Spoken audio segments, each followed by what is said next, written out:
Dua kata sederhana dari kemunculan seorang dosun jelas bukanlah sesuatu yang bisa dianggap remeh, memiliki kekuatan iblis yang dimana bahkan udara tiba-tiba menjadi padat secara keseluruhan. Seluruh serangan Sun Es yang menjadi teknik andalan lembah sungai langsung dihancur leburkan tanpa tersisa. Shoyan tersenyum bahagia saat melihat kemunculan Shoyan dan dia lantas bertanya, "Apakah kau berhasil?" Namun Shoyan tidak menjawab, dia malah balik bertanya tentang kondisi sahabatnya.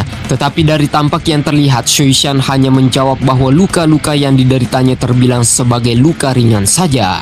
Ekspresi Tianxi berubah menjadi cukup panik saat dia melirik ke arah Shoyan dan pandangannya beralih ke arah sosok pria muda berbaju merah yang dimana secara alami dia mampu merasakan bahwa dari penampilan orang ini seharusnya adalah evolusi dari tubuh jiwa spiritual yang muncul sebelumnya. Namun seingatku dia baru mencapai ranah Dosong bintang 8. Tampaknya ada sebuah peningkatan khusus yang dia lakukan secara signifikan. Tianxi lantas menangkupkan kedua tangan memberikan sikap sopan sembari berkata, "Kawan, aku bisa mengesampingkan semua perbuatan yang kau lakukan terkait membunuh beberapa penatua lembah sungai milikku. Namun lembah kami jelas tidak bisa melepaskan orang-orang ini. Karena itulah mudah-mudahan kau bisa memberikan wajah kepada pemimpin kami." Mendengarkan itu, Tianhuo tersenyum sembari membalas, "Aku tidak mengenal pemimpin lembah milikmu, karenanya aku rasa tak perlu untuk memberikan penghormatan kepada kalian." Ekspresi Tianxi menjadi tenggelam saat mendengarkan ucapannya. Sudah lama sejak dia tidak mendengarkan seseorang berani mengucapkan kata-kata semacam itu. Tianhuo kembali berkata, "Aku sadar bahwa kau bukanlah orang yang baik. Demikian juga aku termasuk tipe orang yang gemar untuk membalaskan dendam terhadap siapa saja yang berani menyinggung perasaanku. Karena kau telah melukai seseorang, maka kau harus membayarnya dengan harga yang mahal." Setelah mengatakan itu, maka untuk urusan membereskan orang lembah sungai kali ini akan diserahkan kepadanya. Lagi dan lagi Tianxi mencoba untuk membujuknya bahwa, "Apakah kau benar-benar ingin bermusuhan dengan lembah sungai es milikku? Jangan berpikir bahwa kau mampu bersikap arogan seakan-akan berada di atas segalanya hanya karena kau adalah seorang dosun. Lembah sungai tak pernah takut kepada siapapun." Setelah mengatakan itu, dia lantas memerintahkan kepada jajaran anggotanya untuk membentuk formasi dalam misteri naga, sebuah teknik unik yang dimana mampu menciptakan makhluk berbentuk naga yang tercipta dari uap suhu dingin.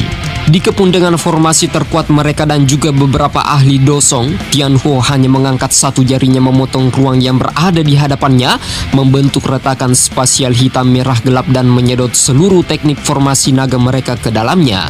Lapisan pecah mulai meledak di bagian dalam layaknya sebuah energi yang ditelan mentah-mentah tanpa bisa menghasilkan efek serangan apapun. Tubuh Tianxi dipentalkan dengan keras. Kekuatan ranah Dosun adalah eksistensi yang benar-benar sangat-sangat menakutkan. Tianxi memuntahkan darah dari mulutnya, begitupun dengan beberapa anggota lembah sungai yang lain juga bernasib sama sepertinya. Tianxi lantas berkata, pengendalian kekuatan spasial dari orang ini telah mencapai tingkat yang luar biasa. Dia tidak tampak seperti orang yang baru saja melangkah ke ranah Dosun. Tianxi mengalihkan pandangannya ke arah bawahannya yang sudah tersungkur entah apakah masih hidup atau sudah mati. Lantas dia memperhitungkan semua konsekuensinya.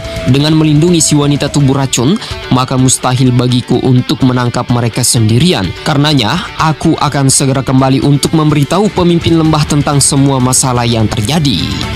Setelah mengatakan itu, dia segera menghantam ruang kosong di belakangnya, menciptakan sebuah terowongan spasial hitam gelap sembari menarik 3 sesepuh miliknya yang telah terluka. Melihat itu, Shoyan buru-buru berteriak untuk menghentikannya, sehingga Tianhuo kembali mengangkat telapak tangan meraih ke arah terowongan spasial hitam dari kejauhan dan menghancurkannya berkeping-keping. Segala macam upaya pun dilakukan demi membuat Tianxi bisa melarikan diri. Salah satu sesepuh mereka yang bernama Bing Shou menggunakan tubuh ledakan seorang Dosong, namun di hadapan seorang ahli Dosun, ledakan tersebut tidak banyak berpengaruh baginya. Serangan Tianhuo kembali melesat ke arah Tianxi demi mencoba menghentikan seluruh perjuangannya. Namun dengan sifat kelicikan Tianxi, dia kembali mengorbankan 2 sesepuh miliknya menggunakan teknik lembah sungai demi menahan seluruh kekuatan Tianhuo.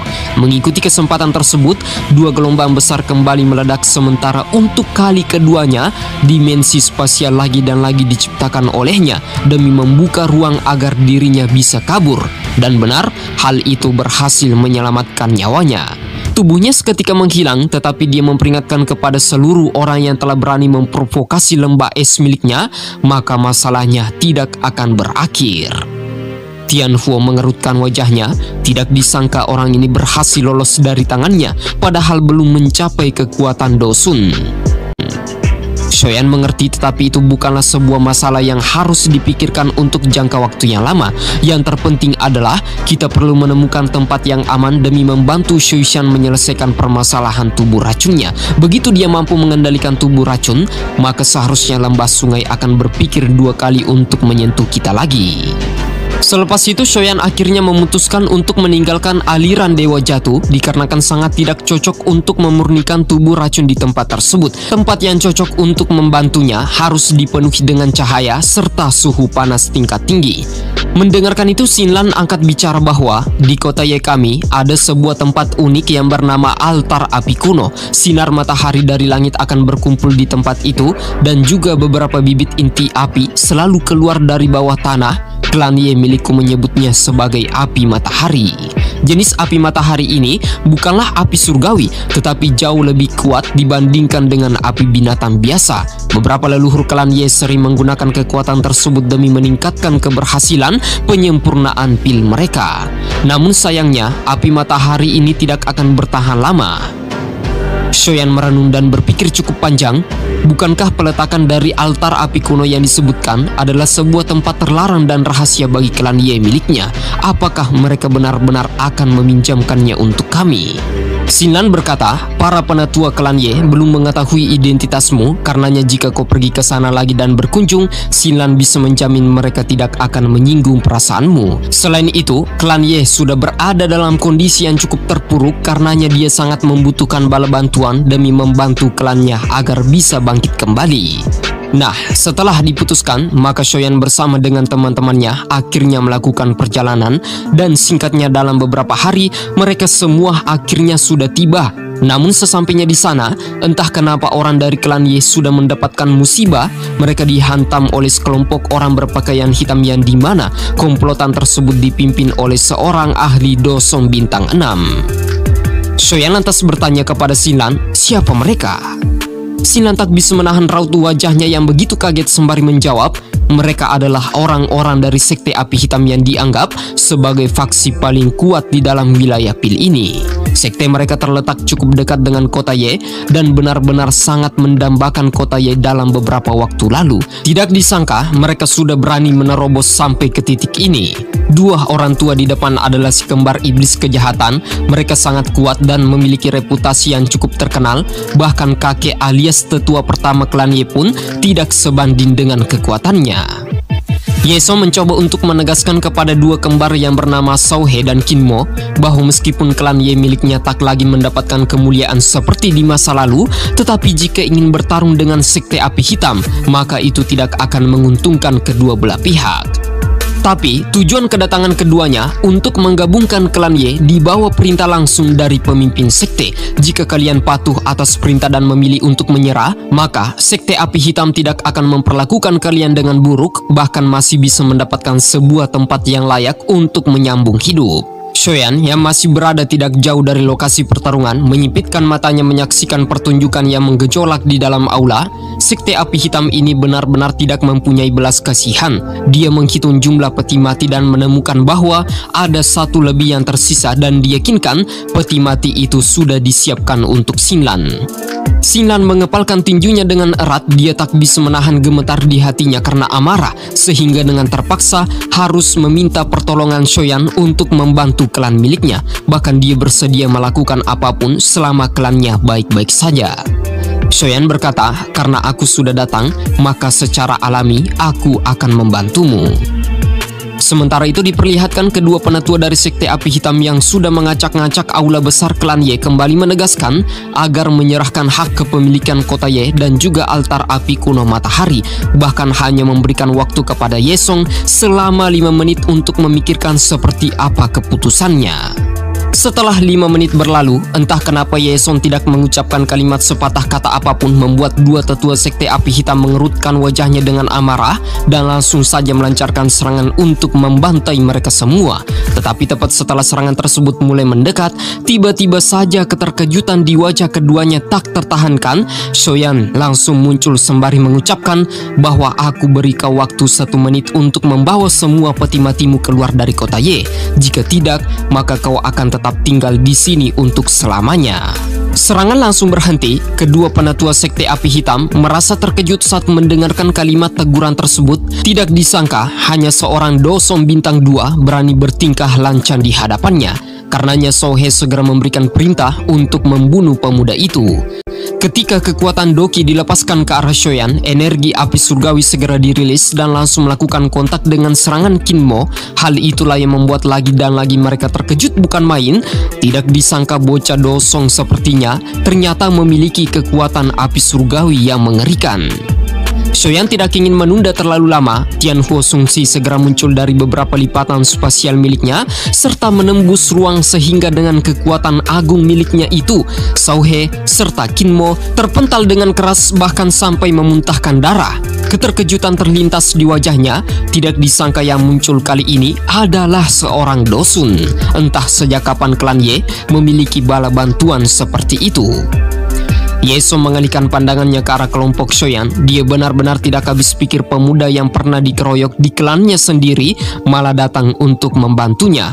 Orang ini sudah dipastikan memiliki latar belakang yang bagus. Jika tidak, bagaimana mungkin dia mendapatkan bantuan seorang Dosun untuk mengikutinya? Rasa bersalah itulah membuatnya mulai buta mata serta hati, bahkan sampai berani menyinggung kekuatan agung yang disembunyikan. Pemandangan itu membuat penatua Shou dan Kinmo perlahan menangkupkan kedua tangan dengan gemetar ketakutan luar biasa saat melihat kemunculan Dosun, bahkan sampai meminta maaf dikarenakan telah menyinggung perasaannya.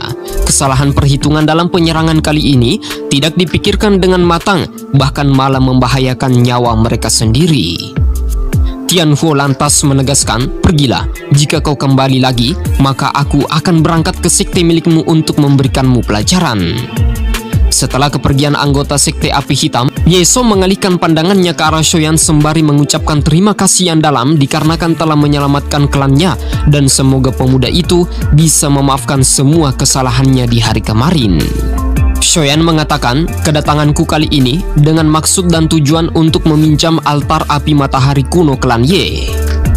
Yaeson berkata, Tuan Shoyan telah menyelamatkan klan kami, bahkan meskipun altar api matahari tidak diperbolehkan untuk dipinjamkan kepada orang luar berdasarkan aturan, namun hari ini Shoyan berhak mendapatkan persetujuan langsung darinya.